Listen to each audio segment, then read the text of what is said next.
Hey, what's up guys? So we're going to be going over what decks have a lot of potential to win first place at the North America World Championship Qualifier, which is taking place right now. It might already be done by the time you are watching this video, but I kind of wanted to see what decks were actually being played and stuff over there. But first off, let's go ahead and go over some of the more obscure kind of rogue decks, if you will.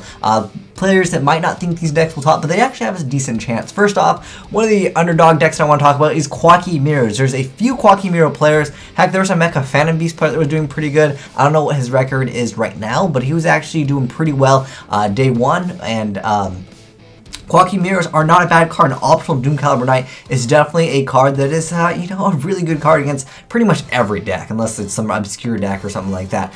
Next up, Sylvans. Now, I feel like Sylvans are a great deck. I just don't think that many players are really interested in playing them. I mean, most of the cards you need to pick up are high rarity anyways, and that's already discouraging for a bunch of players. Next up, Spellbooks. Another deck that I kind of find it kind of to be under the radar. Like, a lot of players don't think that this deck is very good, and I kind of agree with them because, you know, Spellbooks generally do not push for game relatively quick, and they don't actually stun your opponent too much, other than having, you know, that one Spellbook of Fate that they reoccur every single turn anyways, as long as they happen to have Tower to reset and they search it out every single turn. But there's also a bunch of other decks that I think are just much better than Spellbooks, but I think it has, you know, a decent chance, and the right player is, you know, using the right cards at the right time. But as far as the most of the meta goes, if you guys don't know what is, you know, being played right now, the most, I would say, relevant decks right now, especially in just this format in general, it's pretty much been the same. Geargias, I mean, we all know Geargia Gear, unfortunately, is going down to 1. Or fortunately, if you don't happen to own this deck and you hate playing against it, this card is just a really nasty card. And the thing is, a lot of players are probably just saying, you know what, I don't play Geargias right now because later on I'm not interested in playing the deck. And this card is still like one card XYZ, super strong card, and there's a lot of Geargia players because Wiretap equals pretty much, I'm going to go ahead and push through for game against a lot of different decks. Next up, Burnell is one of my favorite decks just because I like its ability to just make whatever it wants to make out of the extra deck, and the plays in this deck are just so cool. It's like the Combolicious, reminds me of Plants back in the day. I just love the way that this deck plays, and it's a fantastic deck. And a lot of players are getting a lot of, you know, interest in playing the deck since it did technically win Europe recently, and it's just a pretty decent deck. Next up, we have the Boojums, and we're going to be talking about what deck I think is going to take first place in just a moment. But Boojums is a fantastic deck because the first string of Motto still can shut down multiple different decks. Creature Swap is a fantastic card against them sometimes, but yeah, for the most part, first string of Motto is just a fantastic thing to have.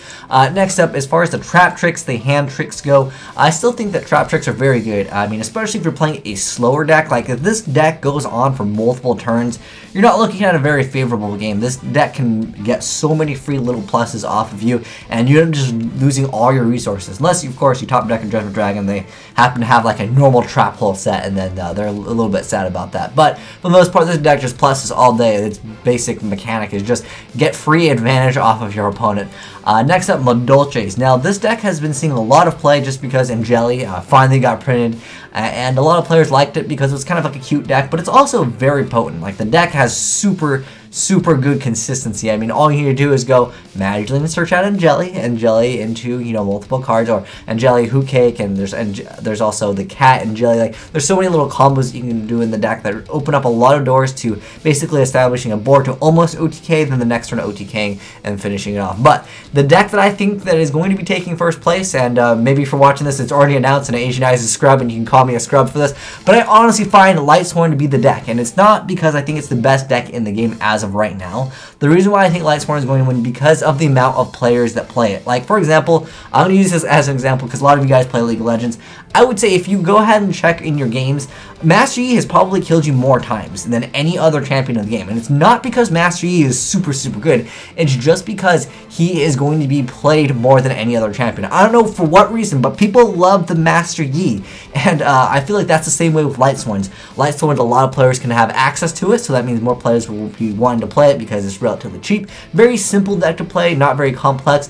And I just think by the sheer amount of players that will be playing, whether it's Dragon Rulers, where it's the the Light Ray Rulers. There's so many different versions of Lightsworn. I think Lightsworn has a lot of potential just because of the sheer amount of players that will be playing this deck because, like I said, easy deck to play, easy deck to pick up, and it's got a really cool boss monster. It still probably has one of the arguably best effects in the game, that being the Big Daddy Judgment Dragon. I hope BLS is in that main deck of the one that does win. But anyways, I'd love to know your guys' thoughts below. Maybe it already got posted, like I said, because it's just going to be a few more hours away since I'm just posting this right now. But like I said, guys, I'd love to know what you guys think will be the top deck, and maybe in like the top 32, what rogue deck do you guys think will actually be there? For me, I think it's Quacky Mirrors. I think some players are going to be like, you know what, I want to try playing some Quacky Mirrors, and the deck is definitely a deck that can stun a lot of players, and it's, like I said, I think it's kind of one of those decks that's under the radar. Maybe if they just get like a few more support cards, the deck is looking pretty good, but I just wanted to pick something that, you know, has a little bit of a chance that I think a lot of players wouldn't expect, because there's always some random deck that wins. Maybe we'll see Mecha Fountain Beast. I don't know how that player's record is right now, but I know he was starting off pretty good in day one. But anyways, thanks for watching, guys. Like I said, let me know what deck you thought, maybe because like I said, you could have been over by the time you're watching this. Let me know what deck you thought was going to top, or what deck you think is going to be topping, and I'll get that first place deck profile for you guys. If you guys are wondering, Asian Eyes, why you're not there, I am not there because Call of Duty. But anyways, thanks for watching, guys. Have a great day. Asian Eyes out.